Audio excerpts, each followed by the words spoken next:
as helpful as we could as a county government. So let me go right into the program, and then Tina will take in terms of just the eligibility. This is a very simple program. It was meant to make sure that there's fairness, there's equity, but that you don't have to necessarily pay someone to get you documents you need to apply, or you need to upload when your application is selected. So it's a reimbursement program, which means that these are businesses who need items, safety items. We'll give you an example of some of those items in order for you to reopen your business. So in other words, you want to keep your employees safe, but also want to keep the public safe as well. And as a result of that, you're purchasing items, could be masks, gloves, face shields, any PPE. It could be dividers like plexiglass, social distancing sign. Those are extra expenditures that many businesses, if not even all businesses, that are front-facing businesses have to buy in order for them to comply with the county and the state reopening order. And so as a result of that, the county government, this is the resolution 19-523 that created the Reopen Montgomery Grant Program, which gives businesses up to $5,000 per application. Excuse me, $5,000 total for an applicant. And the total funds that was set up is $14 million to run the program. So very simple. If you have purchased these items and you have your receipt or you have the credit card statement, once you apply tomorrow, what happens is that after the application deadline, we use an algorithm to assign random numbers to all the application. That way it's not a first come, first serve. So everyone has equal opportunity to be selected. And then we will select the first 500 applicants, and then we'll send them an email for them to upload their receipt. And once they upload their receipt, we will review it, and we will look at the reimbursable items based on the resolution that was passed that created the program, and then we will reimburse those funds to the business. Now, let me also say that if the amount that was purchased, let's say for example, is $1,000, right? So that business, if you have $1,000 worth of receipts, that's what we will reimburse. But that business, come August, can actually reapply because it's a rolling grants program. So which means that you can reapply every month once the program is open, and you can get up to $5,000. So in other words, if the first go around you got only 1,000 or 2,000, you can reapply the next month, and you can get if you've already purchased more items, you can get those items if your application is selected again. And so that's the thing, because a lottery, so which means that again, it's a random. And let me also say that if your application is not selected in the first time, you have nothing to worry about because it automatically goes into the second round in terms of the lottery. So maybe you may not be selected the first round, you may be selected the second round. At the end of the day, as I say, it's a fair and an open process so that every business that applies get the opportunity to receive reimbursement for the safety items that they bought for the employees. So as I made mention, tomorrow by noon is when the application will go live. So please, let me also say that this is a public website. So if you just write down that URL or bookmark it, you can easily come there tomorrow or come back today and look at some of the things that we're asking you to put together for the application. So in other words, we're preparing you now so that before the application goes live tomorrow. Another thing we've done is that if you do have any question when you come back to the site, you can send us an email. We have a very simple email, reopen@montgomerycountymd.gov, and we will be able to answer that question. It's a mailbox that is accessed by many of us, and then we'll be able to respond to you. Again, because the funds are limited, we're encouraging all businesses, please look at programs, the state, the federal level, any program that's available, please apply for it. It would not exclude you from this program just because you applied for another program. Now, There are other programs that are in the works that if you get this fund may exclude you, but these are county programs as well. So, but those programs are not on yet. So all we're asking is that if you don't use any of the funds you receive for reopening purposes, right? So if you've, let's say, received funding in the past from FEG or MSP, those are two programs we have going on right now. Once you don't use funds from those programs for reopening, then again you will get reimbursed for your purchases on this program. As always, the principal place of business of the have to be here in Montgomery County, or 50% or more than 50% of your business employees located in the county. That's a requirement for in order for you to apply. Receipts, we talked about receipts. The allowable expenses, again, any receipts that has to do with reopen. It's not most likely the item, but it's the purpose. Why did you buy this item? It's for reopen. If you say, I bought, let's say, your restaurant, you have to buy tent and outdoor, chairs, patio chairs, those furnitures, those items, if the purpose is to reopen so that you can serve the public and keep your employees safe, that's an allowable expenditure. Make sure your business name is what you're using to apply. Again, these are some of the things that we faced when we were doing the other programs. Some people were using their personal names. Some people were using other names to apply, which did not match their IRS filing information. So please make sure it's consistent. So whatever you use in your IRS filings, that's the legal name you need to use when applying. And again, the same thing, check your taxpayer identification number. Some people basically miss, they sometimes use their social security number. Sometimes they use their TIN number. Again, be consistent. Whatever is in your taxes is what you need to have, as your TIN number for the business. Again, your articles of incorporation. These are all documents when you are selected, or if you're selected, we will ask for this document. So you can go now to, Mail and Business Express and get your articles of organization or of incorporation. While you're there, you can check if you're in good standing with the state. And we've provided the link, but also the instructions, how you can check if you are in good standing. The reason for that is because the county cannot go into any legal agreement with any entity that is not in good standing with the state. So we're giving you the time now, while you're there getting your articles, make sure you check that you're in good standing. If you're not, log into Mail and Business Express and try to resolve the issues that are there. All right, let me turn it over to Tina for the eligibility requirement. You have to unmute yourself, Tina. Thank you. Thank you. Good morning, everybody. Hope you're all doing well. Hope you're staying as cool as can be. On the eligibility side, it is very, very similar to the Public Health Emergency Grant Program requirements, the telework, and the microenterprise, in that an application and an applicant has to, of course, be a Montgomery County business, have a physical presence, or have the majority of their employees, 50% or more of their full-time equivalent employee base here in the county. Okay, that's really important. 100 employees or fewer. And of course, has to have some reimbursable expenditures for items that were purchased to comply with state and county health regulations.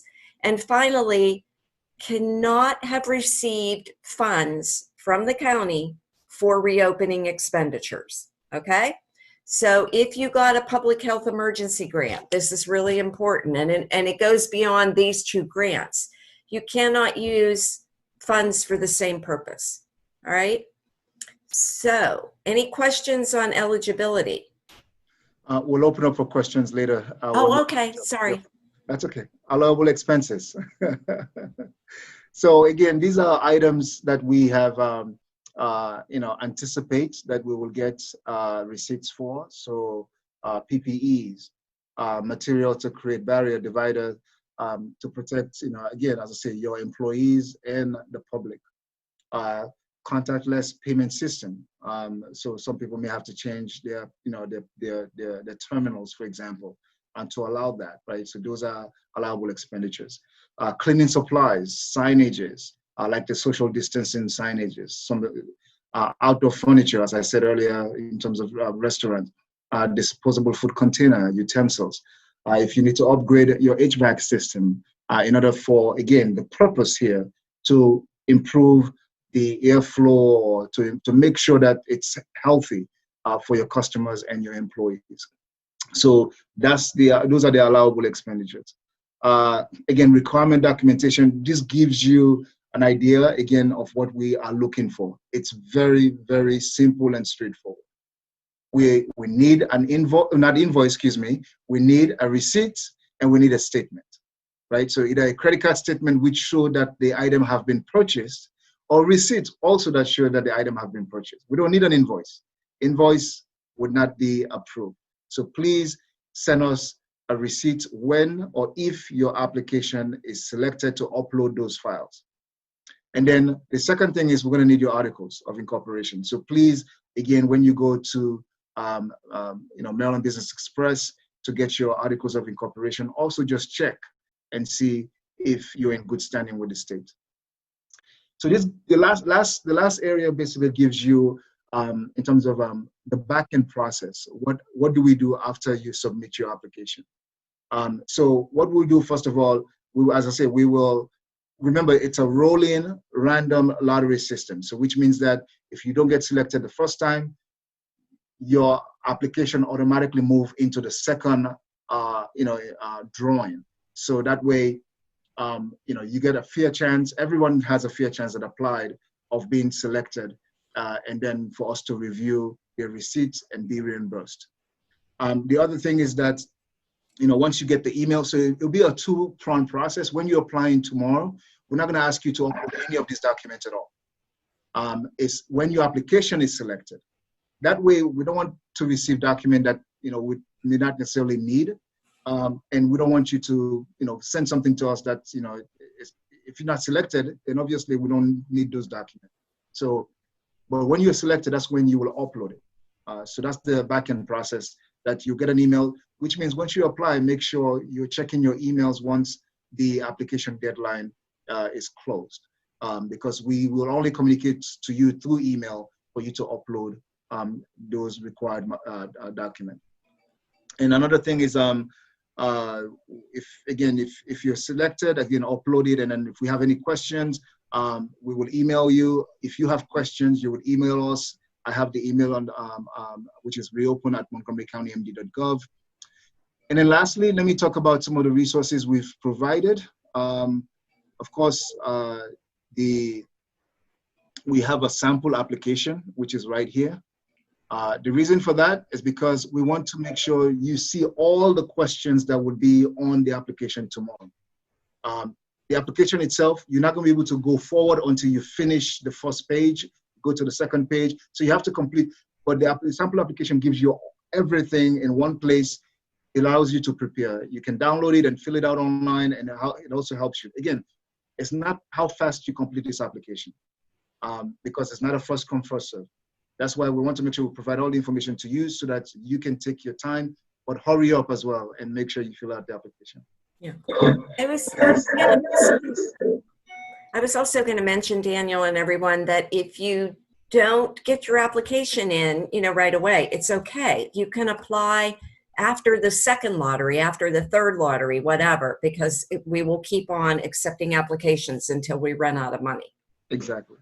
And the application is also available in Spanish. So again, if you need to share this, if you're a native Spanish speaker and you prefer looking at, but again, these are sample applications. The live application will be in English, and so even if you fill out the application, the sample application, we don't accept those sample applications. You have to come online to this website specifically and fill out the application.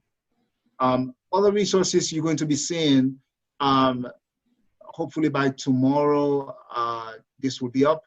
We have a list of business resource partners who have agreed to help businesses that may be technologically challenged, or that may be, in terms of, they may have problem with language. And so we have business resource partners who have agreed to help these businesses fill out the application online. So you see a list of these business resource partners here by tomorrow.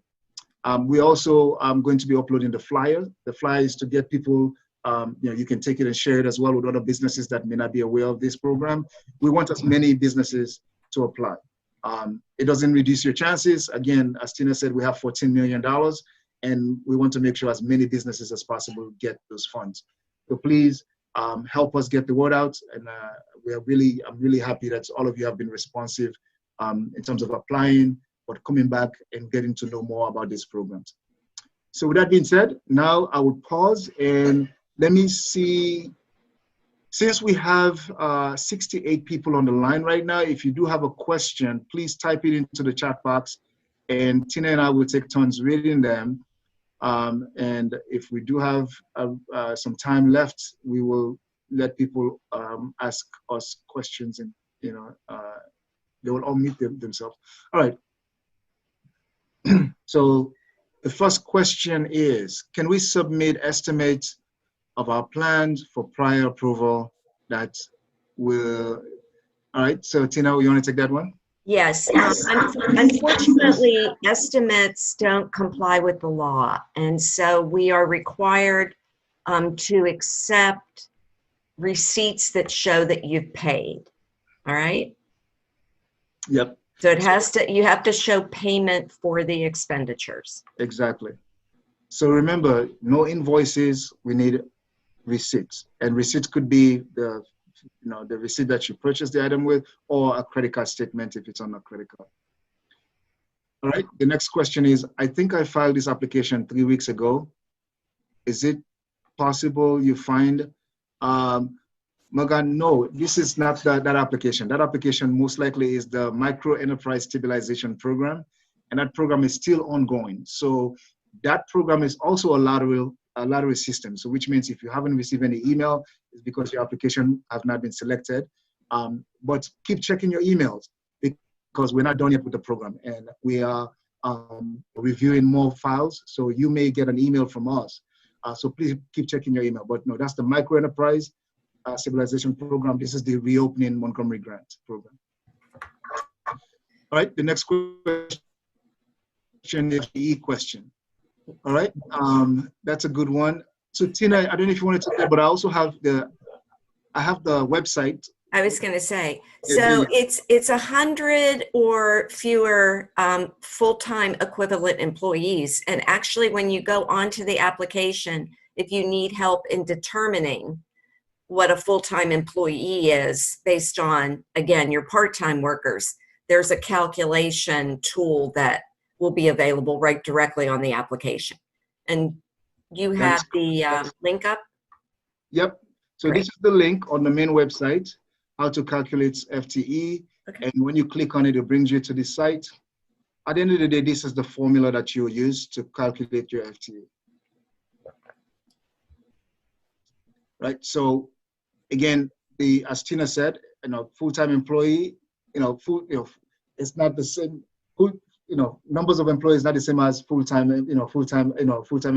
hours work. So that's why we provided this calculation right here. And you can start from the top. It really gives you a basic definition of what FTE is. And then you can come down, it gives you, there's a worksheet right here where you can put the total part-time hours worked, total number of part-time employees, total full-time hours work, number of full-time employees, and you hit calculate, and it spew out your FTE. So we've made it very simple.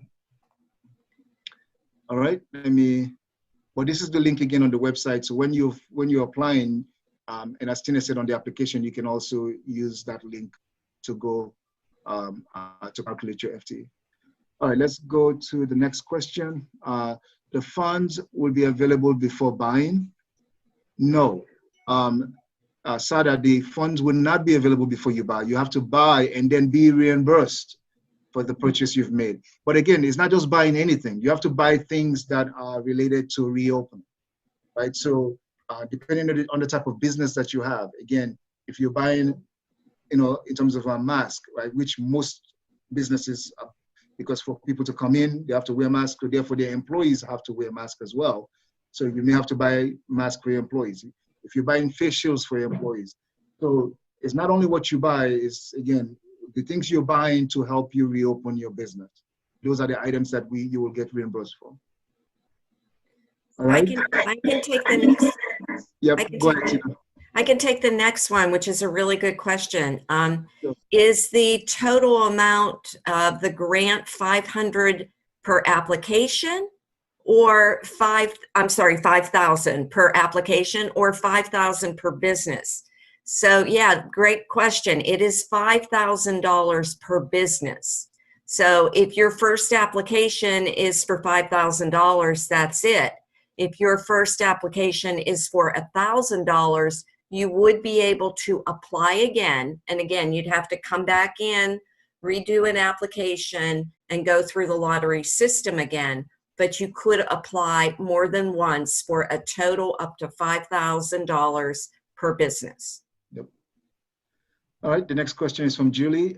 Yeah, Julie asked, no documentation is necessary with application. Julie, you're correct. Yes, we're not requiring any. After we randomize the application, and then we select the first 500, if we have 500 applications or more than 500, and we'll send those applicants a link for them to upload, right, their documents. So after the application is selected, that's when we send the link for those applicants to upload. But when you're submitting your application tomorrow or whenever you do it, we're not asking you to submit an application, documentation. All right, let's go to the next question. It came from Dennis. Sole proprietor taxes flow through personal. So I have a business EIN, but I use my SSN for my tax filings. Is that a problem? Dennis, it's not a problem. You just have to be consistent. So whichever one you use, on your taxes with the IRS, and again, depending, I don't know if you're sole prop that have a DBA or if you're sole prop that just use your name. So depending on, if you have a DBA, then be consistent. Make sure if the DBA is what you've been using, and if it's what you're using to file your taxes, be consistent, use your DBA. If you're not using your DBA, you're using your name, then just be consistent. That's what we're asking for. All right. Yes, go ahead, Tina. Yeah, next question. If we receive funds from the telework grant program, does that make us ineligible? No, it does not. We're going to assume that you used your telework grant expenses for teleworking. Yes. And that is very different than reimbursable expenditures related to complying with state and county health regulations. Okay. But again, we're going to encourage everybody to keep really good records on all the grants you're receiving, not only from the county, but from the state and federal government, and make sure that you're not using two different funds for the same purpose. Okay. Tina, you want to take the next one? Sure. We are a child care center and hired a cleaning service for a deep clean. Would that be allowable? Yes, because we are encouraging everybody and making sure that constant cleaning in on-site facilities is instituted. All right. The next one is from Javier. What constitutes a receipt? Will a handwritten sales slip from a handyman hidden cash who install dividers in your business be acceptable?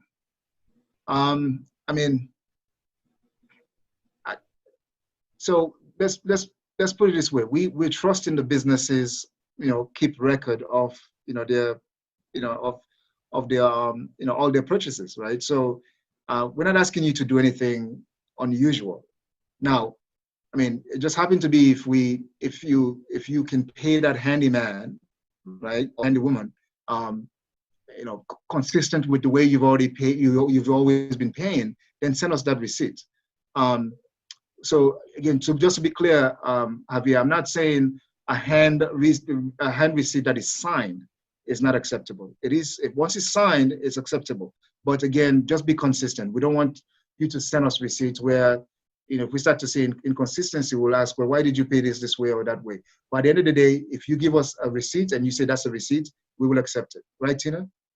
Correct. And, we would encourage those kinds of handwritten receipts to have a paid stamp mark on it, or just, paid in full or something, so that we know it's a receipt and not necessarily just an invoice. Exactly. And to Tina's point earlier, this is not only to keep proper record for us, but for everything that you do. So, again, for all the programs, local, state, and federal, make sure you keep thorough receipts, because you could be audited for the expenditures. In fact, we are asking down the road for, a report of the use of funds. So at the end of the day, yes, keep thorough record, as Tina just suggested. Make sure there's a stamp on the receipt if it's handwritten.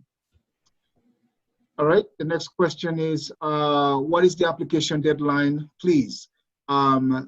Salija, we don't have a deadline on the application. So it's opening tomorrow, and it's going to be a rolling. So which means as we select a drawing, we will continue, as Tina said, until we until we run out of money, basically. So right now, we don't have any closing date on the application. All right, what is the next question is from Demi. What is the frequency of application, monthly, bi-weekly? I'm assuming you're asking the drawings, Demi. Tina, you want to take that? Sure. So we will be having our first lottery next week. And then what we're going to do in terms of future lotteries and things like that is just post everything up on the homepage. So if there will be another lottery, let's say 10 days later, we will post in advance what day the next lottery will be. Okay, so we're going to encourage everybody just to continue to monitor this website as you move through the process. Absolutely. And I'll just highlight the website again. It's a public website. Please go there after this webinar, or go there as you're preparing to apply tomorrow. All right, the next question is from Julie. A credit card receipt with vendor and amount is okay without specifics of what has been purchased?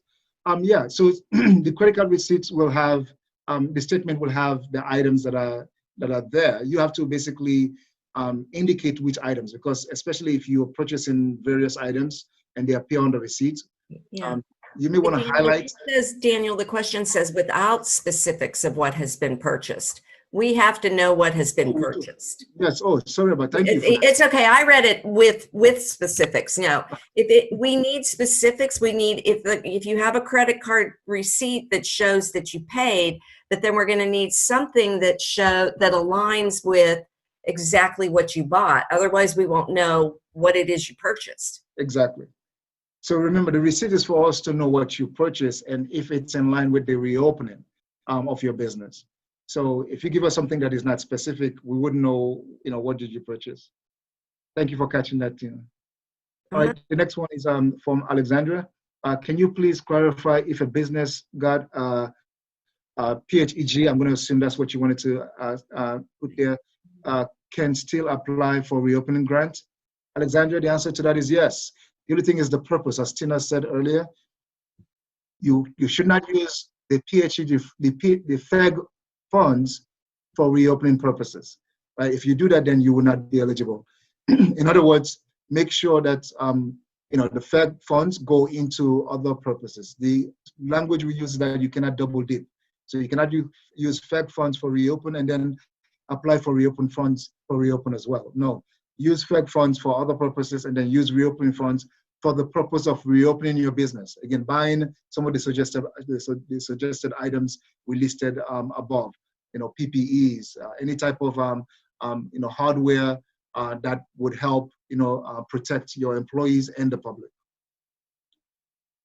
All right, the next question is from Linda. So sorry I missed the part about accessing sample application. Linda, quickly, if you look right here on the right-hand side, I'm going to scroll down just a little bit. Let me see, let me move my, right here. So the sample application, what I said was that is there so that you can see all the questions that are on the online application. And so therefore you can, fill it out or know the questions we're going to ask you tomorrow, starting tomorrow when you're applying.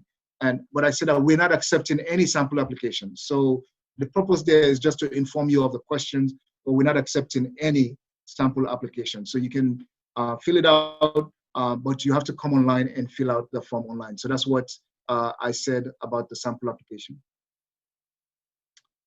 Okay, the next question from Sita. Can we use this money to repaint the premises, clean carpets, or replace a carpentry and rugs? So let me ask, I'm assuming you're saying if you can repaint or replace carpets and rugs. For the purpose of reopening, painting, I don't know. Tina, Yeah, I don't know. I would say no, because Yeah. again, everybody should keep in mind, and I think if you go down on the homepage, we have the list of eligible reimbursable expenditures. These are for items that are related to things that you had to purchase and do in order to comply with state and county health regulations of social distancing, of PPE, of other items like that.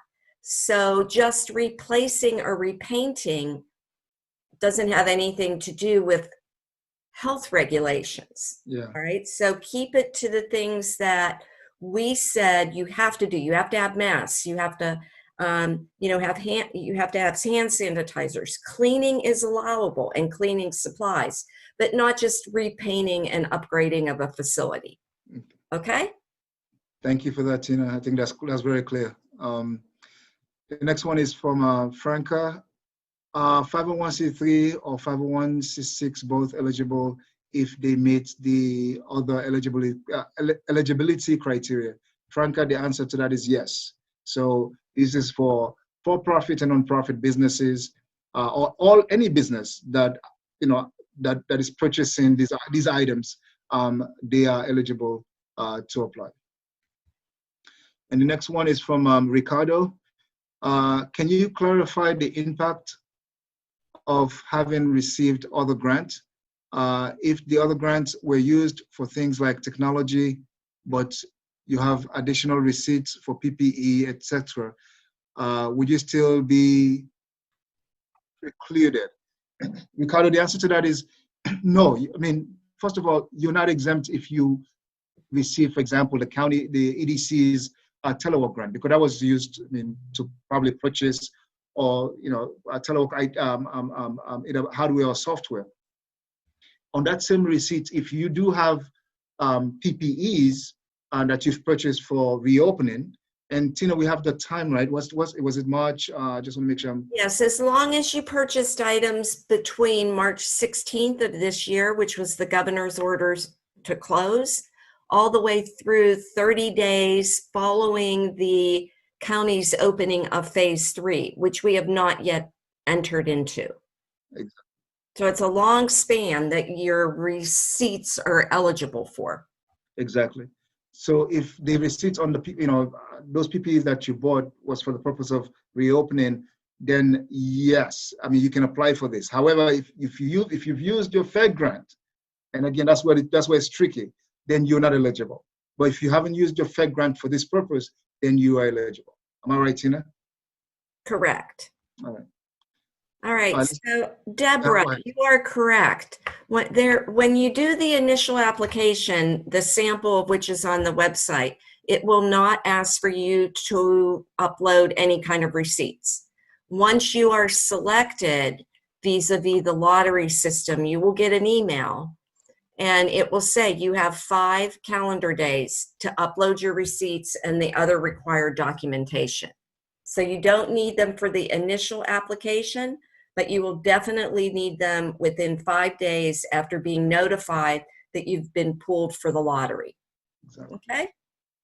All right, and thank you, Danielle, for posting the link, the calculator for the FTE calculator. Thank you for posting that. And then the next question is from Linda, and that's a very good question. So does the application need to be completed in one sitting? If in other words, can you start, save your work, and come back to fully complete and then submit? And the answer to that is no. You cannot save it. You have to do it in one sitting. So your first part is yes. The second part is no. But let me also, based on the experiences we had with the other programs, the application also times out as well. So, and don't hit the back button. So just make sure, that's why we provide a sample application, so you know all the questions that are on the online application, and you can fill out the application. And as Tina said, make sure you're prepared. It's not you don't have to rush to apply, but make sure you apply. So in other words, yes, make sure you have everything with you, and especially you don't need to upload any document. You just need to know what the questions are and answer those questions and hit submit. And then if your application is selected randomly, and then that's when we'll send you an email for you to upload the document. So this should be easy compared to other programs we've had where you have to submit all your documents up front. All right. So the next one is from Serena, and it says, hi, about for grooming dogs. So Serena would say this, again, it's equipment that, and any barriers in your case, where you would have to keep your groomers or you as a business owner 6 feet away from your customers. So it's related to the social distancing and the PPE, but no supplies related directly to grooming of dogs. All right. And then the next one has to do with, Daniel, you want to take this one? Sure, absolutely. I bought a lot of PPE stuff from Amazon. My credit card says the amount in Amazon on the statement. Is it better to submit the Amazon receipt along with the credit card statement? Also, can I redact my other purchases from the credit card statement with permanently? Yeah, so Shalija, yes, absolutely. You can redact. In fact, we want you to redact things that are not material to this application. And just leave those. Now, if the statement has the items, and so we're going back to, we need to know the items that you buy. So they have to be a match. Most credit card statements should allow you, should have the items purchased there. I mean, this is going back to my banking days. They have to disclose what the items are on the credit card statement. If they're not, then obviously, if you have a receipt from Amazon and then you have a corresponding statement in terms of credit card statement, you can submit both and we will do the matching. But it's probably better for you to look at your credit card statement and make sure those items are listed there, and then just submit the statement. The easier you make it, the better it is. Tina, you have anything to add to that? No, not on that one. Okay. Thank you. So next one, we are a senior living facility, so we never stop operations, but did have expenses related to following the guidelines. Are we still eligible? Yes. Even though we call this reopen, if you are a business that has not had to close and were considered essential, again, just make sure that these expenses are related to complying with the health and county safety regulations, and not something that you would be doing as a normal course of business. Exactly. And the next one is restaurant only able to be reimbursed for outdoor furniture. Dennis, I'm going to assume you mean other businesses allowed to be reimbursed for outdoor furniture. Again, the purpose, it depends on what the business is, and if the purpose is, restaurants, retail. Some retail, establishments, it makes sense. Again, it does have to make sense in terms of based on the business that you have. All right. Let me see. The next one is on the original application, will one need to estimate the total amount of funds being requested? Julie, again, the reimbursable items. So the items that are reimbursable, yeah, you can basically, calculate those and based on what you're submitting and know that, again, this is potentially what you will be reimbursed for. Again, this is all subject to if your application is selected and if those items that are listed there are reimbursable. Yeah. Daniel, I think she's asking on the original application. We're not asking for anything on the original application related to the amount. That's correct. That would be included in the follow-up application once your application is pulled from the lottery. So in the beginning, we're just looking the initial application, the sample of which is on the website. You'll see that it's just the basic criteria of, are you in the county? Are you located in the county? And, do you have 100 or fewer employees and things like that? Okay. Yep. So, okay, I get. In other words, I mean, we don't need any numbers when it comes to. It's only when you are selected and again you are providing receipts. That's when we look at in terms of what could be reimbursed.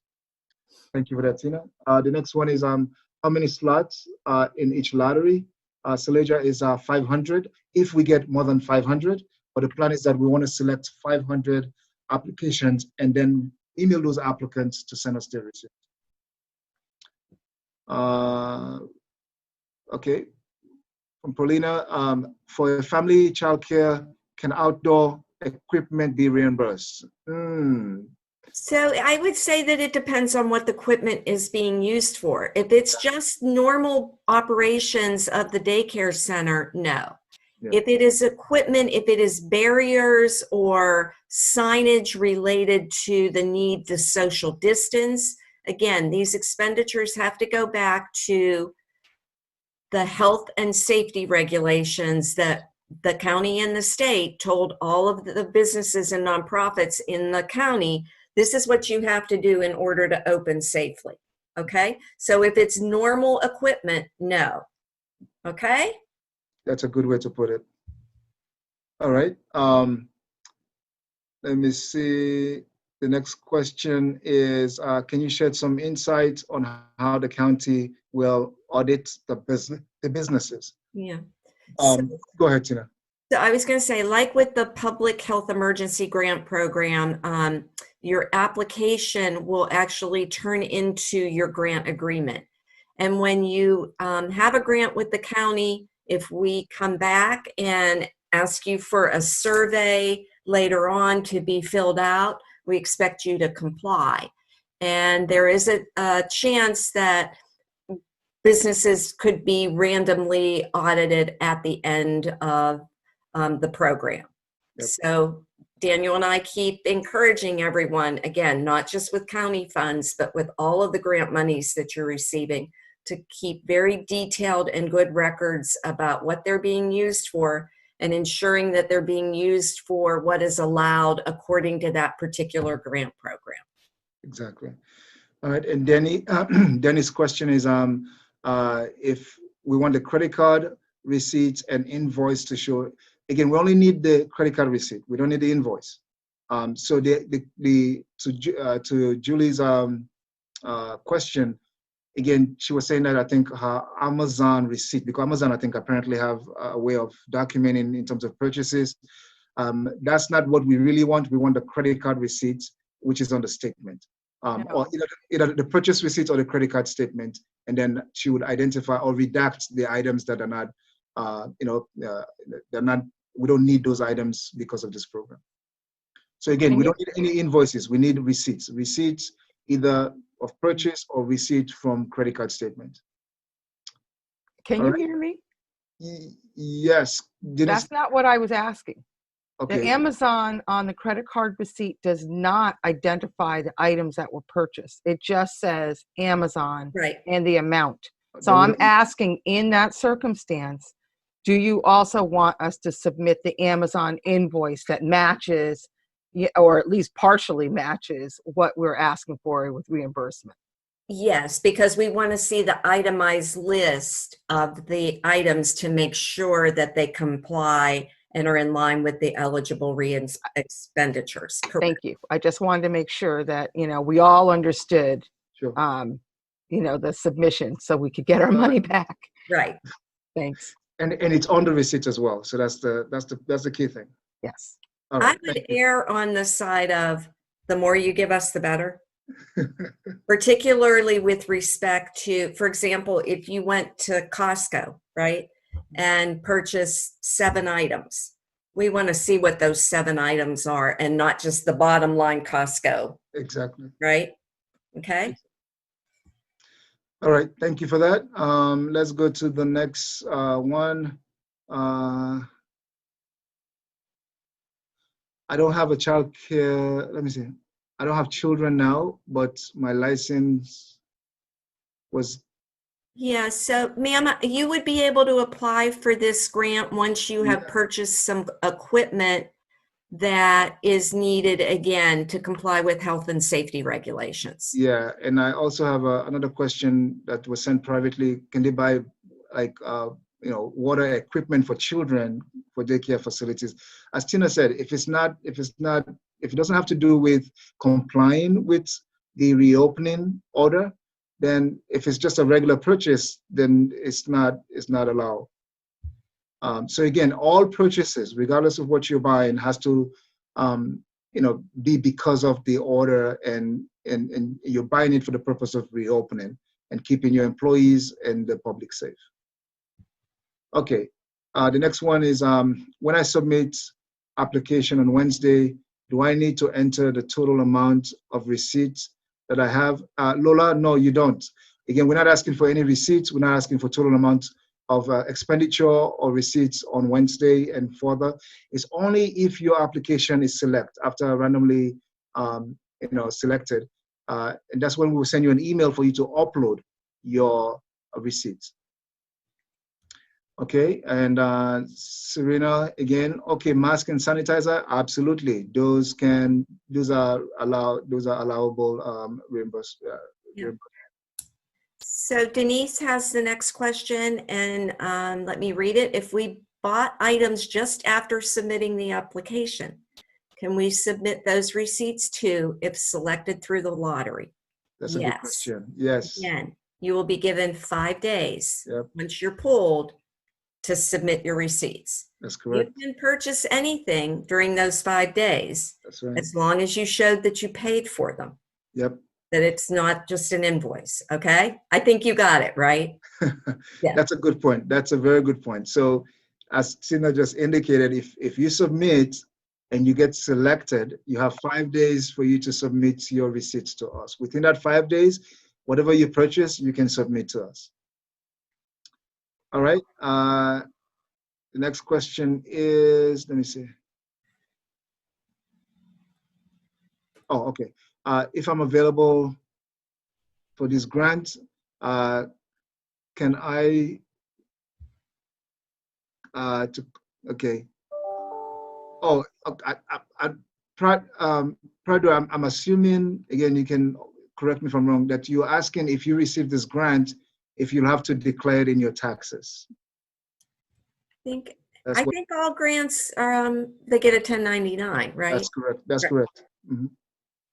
Yeah, so Prado, the answer to your question is yes. If that's your question, if you do receive the grant, yes, you will receive 1099 to declare on your taxes. All right. The next one is will you be posting a sample for the second part of the application?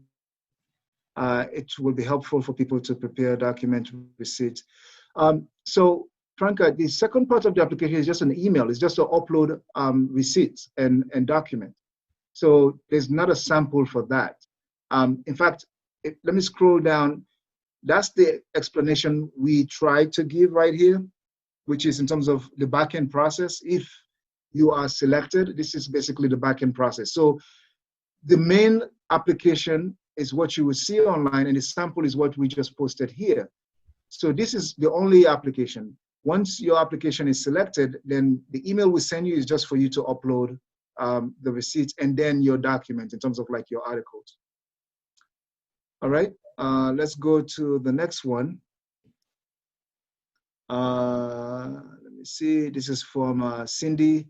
I'm seeing upgrades to HVAC system are allowable. I'm going to assume that's what you were saying, allowable expenses. The new air conditioning for the classroom for increased ventilation count.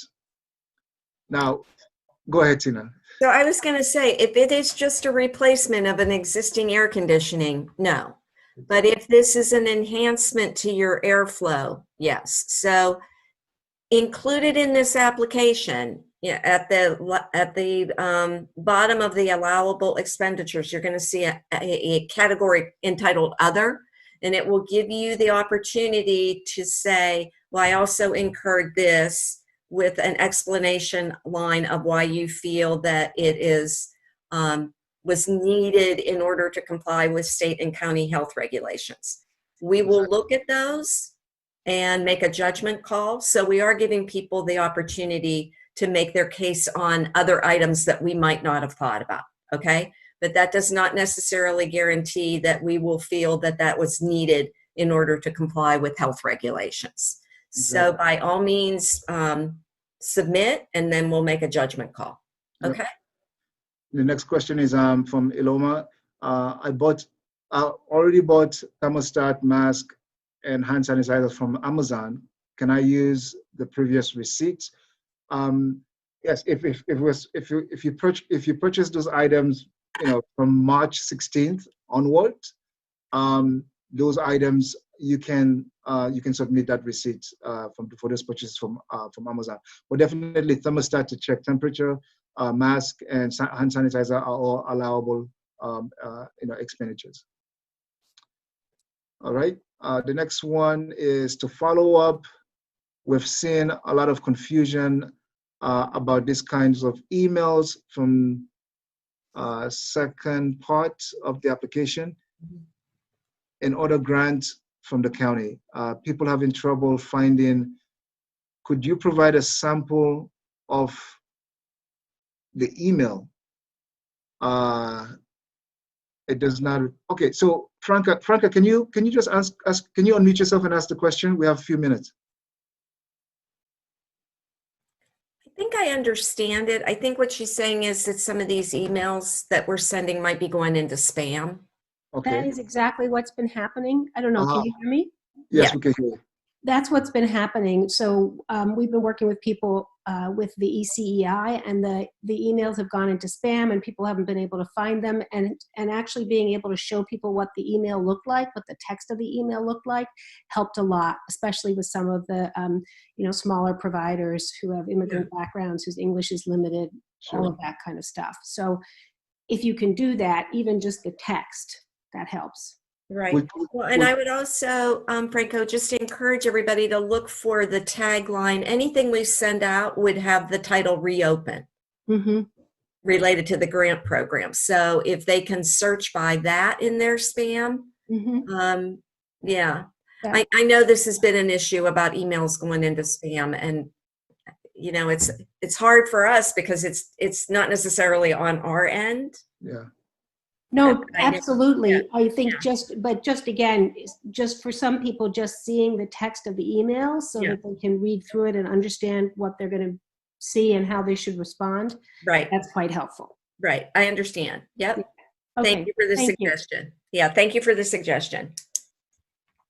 Okay. So we are, other questions in the chat. We have about 5 minutes left. I'm going to, if you do have a question and you haven't typed it into the chat box, I'm going to give two people the opportunity to unmute themselves one at a time. If you can ask your question.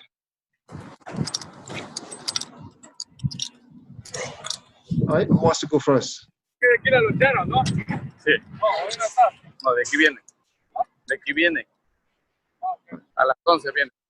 Pedro, do you have a question? Estuvo aquí hace media hora. Después se va. Sí, pero aquí viene. Yeah. Pedro, do you have a question? Pedro? Excuse me? Yeah, do you have a question? My question was, at the beginning, in order to understand to me, I used to be co-provider in the child care. My brother used to be a provider.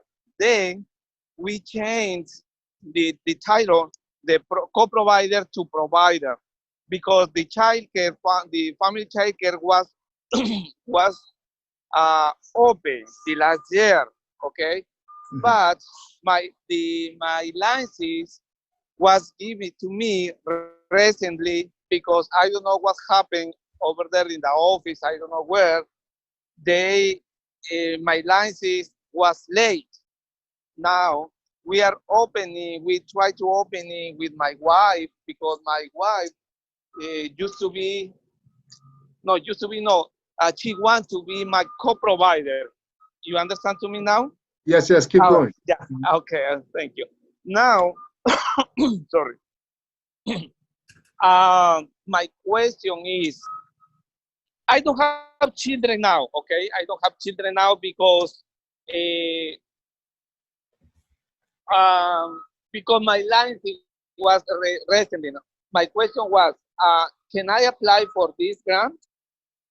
Well, if your license is not currently valid, then no, you cannot apply, because we need to make sure, again, if you're a business, right, if you have your business license that is not in, I need to know what the status of your business license is, and I can help you with that. So I can work with the circuit court, the Montgomery County Circuit Court is where the business license office is. So Pedro, let's do this. I'm going to get your email that you register with, and I will reach out to you so that we can talk offline. Okay. Okay. All right. Okay. So I'll reach out to you, and I can help you with dealing with the business license office at the Montgomery County Circuit Court, just to make sure I know exactly what the details are. Okay. Thank you. No problem. Okay. All right. One more question. No. No, not from you again. We've heard enough from you, Pedro. I'm just kidding. Let's take another question from another person, Pedro. Okay. All right. Anyone else? Great, thank you. I just want to remind folks that there is an email address. Yes. In case you have any questions at any point in time. And it is at the very bottom of the webpage, and it is reopen@montgomerycountymd.gov. So please feel free at any point in time to ask questions. We will come back to you. Okay? Absolutely. Well, with that being said, again, thank you so much, everyone, for joining us, and we really appreciate your time.